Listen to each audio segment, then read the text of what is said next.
안녕하세요. 오늘은 중국 철학자 장자의 사상 가운데 가장 유명한 이야기 소요유를 함께 나누어 보려 합니다.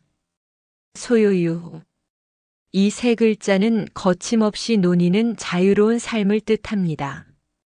장자가 살았던 전국 시대는 끊임없는 전쟁과 혼란의 시대였습니다.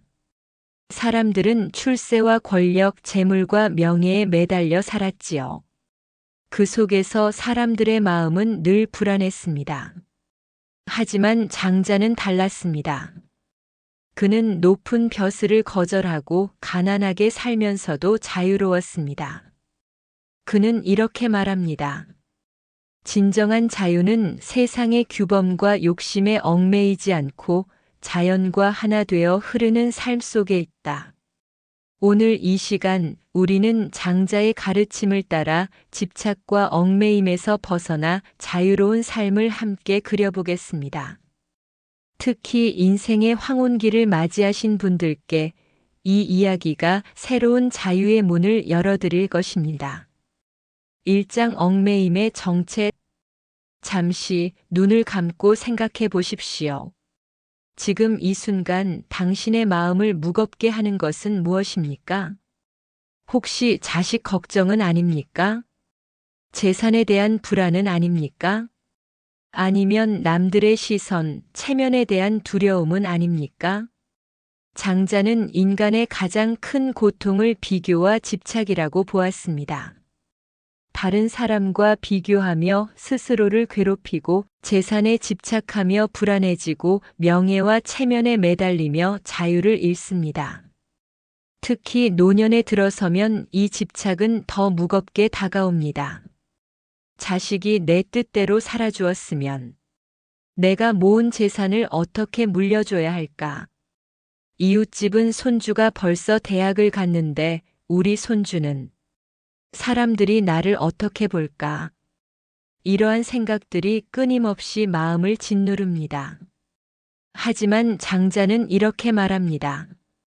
큰 새는 바람을 타고 만리를 날아간다. 작은 새는 풀숲에서 잠시 나는 것에 만족한다. 이 말의 의미는 무엇일까요?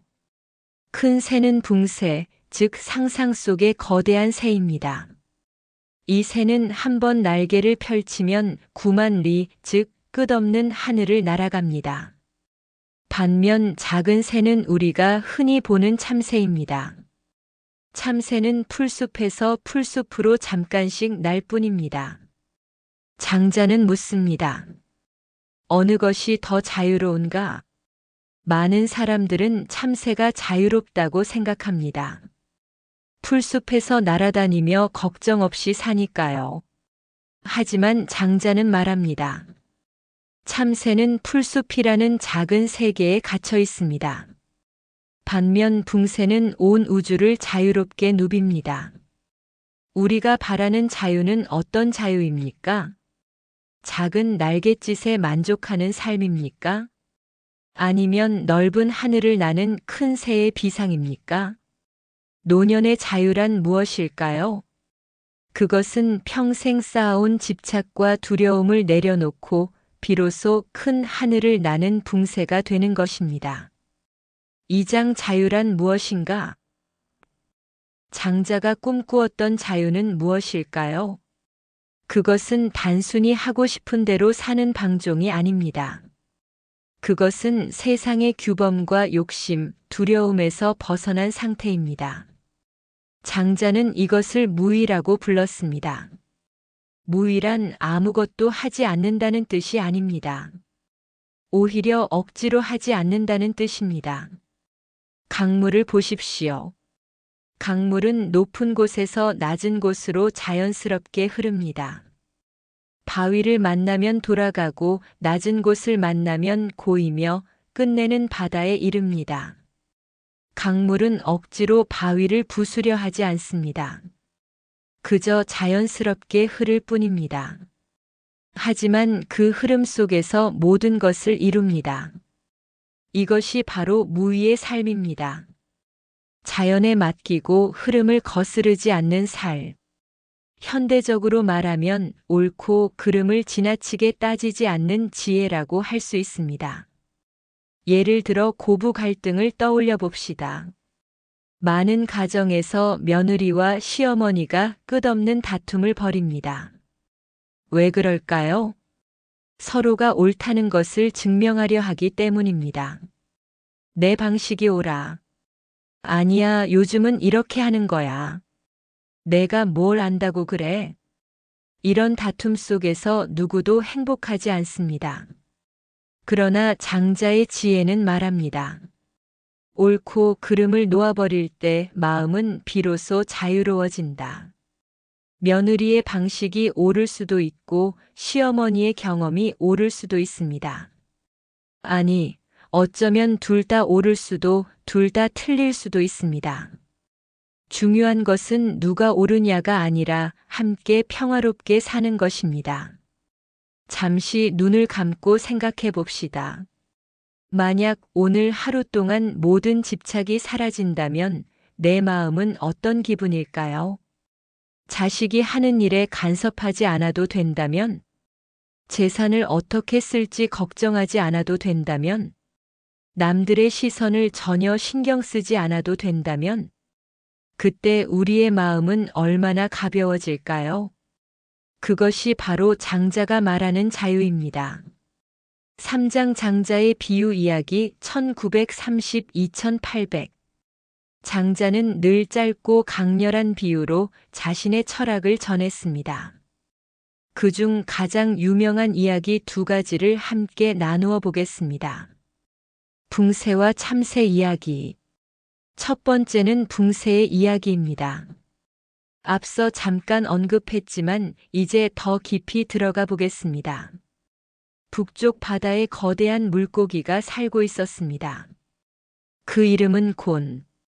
이 물고기는 몇천 리나 되는 거대한 물고기였습니다.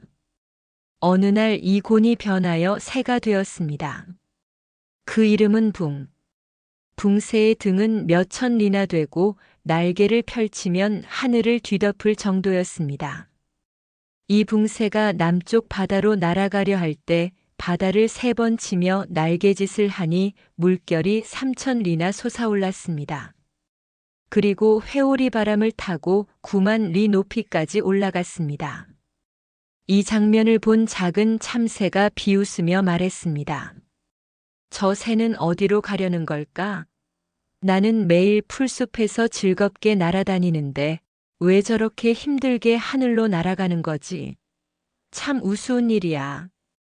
그러자 장자는 이렇게 말합니다. 작은 새는 작은 기쁨에 머물고 큰 새는 큰 자유를 누린다. 이 이야기의 의미는 무엇일까요? 참새는 자신의 세계가 전부라고 생각합니다. 풀숲에서 날아다니는 것이 자유의 전부라고 여깁니다. 그래서 붕새의 비상을 이해하지 못합니다.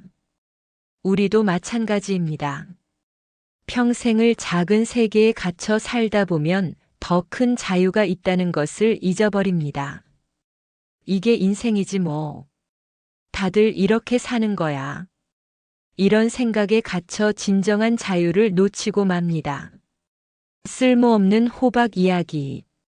두 번째는 호박 이야기입니다. 장자의 친구 해자가 어느 날 찾아와 말했습니다. 자네, 내가 요즘 큰 호박을 키우고 있네. 그런데 너무 커서 문제야. 물을 담으려니 너무 무겁고 반으로 쪼개 바가지를 만들려니 너무 얕아. 정말 쓸모없는 물건이야. 그러자 장자가 웃으며 말했습니다. 쓸모없다니? 자네는 참 답답한 사람이군. 그 호박이 그렇게 크다면 속을 파내고 배처럼 타고 강이나 호수를 떠다니면 되지 않겠는가? 자네는 큰 것을 가지고도 작은 쓰임새만 생각하니 늘 쓸모없다고 여기는 것이네. 장자는 이어서 말합니다. 세상 사람들은 모두 쓸모있는 것만 좋아하네. 하지만 쓸모있는 나무는 일찍 베어지고 쓸모있는 사람은 일찍 시달리지. 반대로 쓸모없는 나무는 천년을 살고 쓸모없는 사람은 평안하게 살 수 있네. 이 이야기는 무엇을 말하고 있을까요? 우리는 모든 것을 쓸모로 판단합니다. 이것은 쓸모가 있다. 저것은 쓸모가 없다. 하지만 장자는 말합니다. 쓸모 없음에도 쓸모가 있다. 나이가 들면 사람들은 종종 이렇게 말합니다. 나는 이제 쓸모없는 사람이야. 아무것도 할 수 없어. 하지만 장자의 지혜로 보면 쓸모없다는 것은 오히려 자유입니다. 세상의 기준에 얽매이지 않고 있는 그대로 존재할 수 있는 자유입니다. 당신의 존재 자체가 이미 의미 있습니다. 무언가를 해야만 쓸모 있어야만 가치 있는 것이 아닙니다. 사장 노년을 위한 소요유 2800-3530 이제 장자의 지혜를 노년의 삶에 구체적으로 비춰봅시다. 첫째, 재산에 얽매이지 말라. 많은 어르신들이 재산 때문에 고민합니다. 자식에게 얼마를 줄까? 언제 줄까? 공평하게 나눠줘야 하는데. 하지만 생각해 보십시오. 재산을 물려주는 것보다 중요한 것은 자식이 스스로 설 수 있도록 가르치는 것입니다. 그리고 무엇보다 당신 자신을 위해 재산을 쓰는 것입니다. 평생 모은 돈을 자식에게 물려주기 위해 아끼다가 정작 본인은 하고 싶은 것 하나 못하고 가시는 분들이 많습니다. 장자는 말합니다. 흐름을 거스르지 말라. 자연스럽게 쓸 때 쓰고 누릴 때 누리십시오. 둘째, 체면에 얽매이지 말라. 사람들이 나를 어떻게 볼까? 이 생각이 많은 어르신들을 괴롭힙니다. 나이 들어 이런 옷을 입으면 이상하게 보지 않을까? 춤을 배우고 싶은데 사람들이 뭐라고 하지 않을까? 여행을 가고 싶은데 나이 들어 혼자 다니면 이상하게 보지 않을까? 하지만 생각해 보십시오. 그 사람들은 누구입니까? 그들은 정작 당신의 삶에 관심이 없습니다. 노년의 진정한 권위는 남의 인정에서 나오는 것이 아닙니다. 내 마음의 평안에서 나옵니다. 하고 싶은 것을 하십시오. 입고 싶은 옷을 입으십시오. 가고 싶은 곳을 가십시오. 셋째, 시간에 얽매이지 말라. 과거를 후회하고 미래를 불안해하는 것. 이것이 우리를 가장 괴롭힙니다. 그때 그렇게 하지 말았어야 했는데. 앞으로 내가 아프면 어떡하지? 하지만 과거는 이미 지나갔고 미래는 아직 오지 않았습니다. 우리에게 주어진 것은 오직 지금 이 순간뿐입니다. 지금 이 순간에 머무십시오. 지금 마시는 차의 향기를 느끼십시오. 지금 부는 바람의 시원함을 느끼십시오. 지금 손주의 웃음소리를 들으십시오. 장자는 말합니다. 과거와 미래를 놓아버릴 때 현재가 비로소 빛난다. 손주를 위해 희생하는 것도 좋습니다. 하지만 때로는 나 자신을 위해 산책을 하고 좋아하는 음악을 듣고 오래된 친구를 만나는 것도 필요합니다. 그것이야말로 장자가 말하는 자유로운 노년입니다. 5장 호전몽과 삶의 가벼움 3530-3830 이제 장자의 가장 유명한 이야기를 들려드리겠습니다. 호전몽, 나비의 꿈입니다. 어느 날 오후 장자는 정원에서 낮잠을 자다가 꿈을 꾸었습니다. 그는 나비가 되었습니다. 색색의 아름다운 날개를 가진 나비. 그는 꽃에서 꽃으로 날아다녔습니다. 바람을 타고 자유롭게 춤을 추었습니다. 너무나 자유롭고 너무나 행복했습니다. 그때 그는 자신이 장자라는 것조차 잊었습니다. 오직 나비로서의 기쁨만이 있었습니다. 그런데 문득 잠에서 깨어났습니다. 보니 자신은 정원에 누워있는 장자였습니다. 장자는 잠시 멍하니 앉아 있다가 스스로에게 물었습니다. 천천히 명상적으로. 내가 나비가 되어 꿈을 꾼 것인가? 아니면 나비가 되어 지금 장자를 꿈꾸고 있는 것인가? 이 이야기는 우리에게 무엇을 말하고 있을까요? 우리가 현실이라고 여기는 것, 진짜라고 생각하는 것들이 과연 얼마나 확실한 것일까요? 나와 남의 경계, 삶과 죽음의 경계, 현실과 꿈의 경계, 이 모든 것이 사실은 우리가 만든 구분일지도 모릅니다. 장자는 이렇게 말합니다. 만물은 하나다. 모든 것은 큰 자연의 일부이며 끊임없이 변화하고 흐르는 과정일 뿐입니다. 인생 전체를 잠시 꾸는 한낱 꿈처럼 가볍게 여길 때 우리는 비로소 자유로워질 수 있습니다. 너무 진지하게, 너무 무겁게 살 필요가 없습니다. 이 모든 것이 흐르는 구름과 같고 꿈과 같은 것이니까요.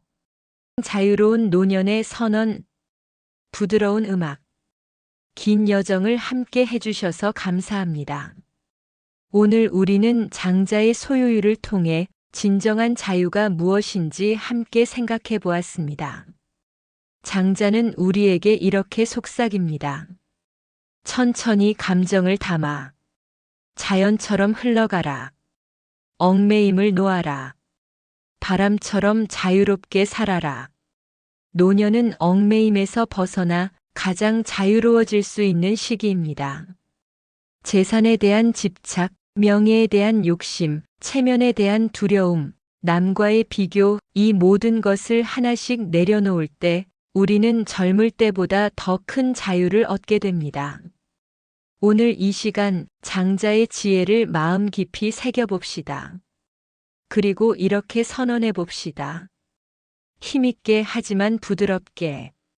나는 이제 자유로운 삶을 산다.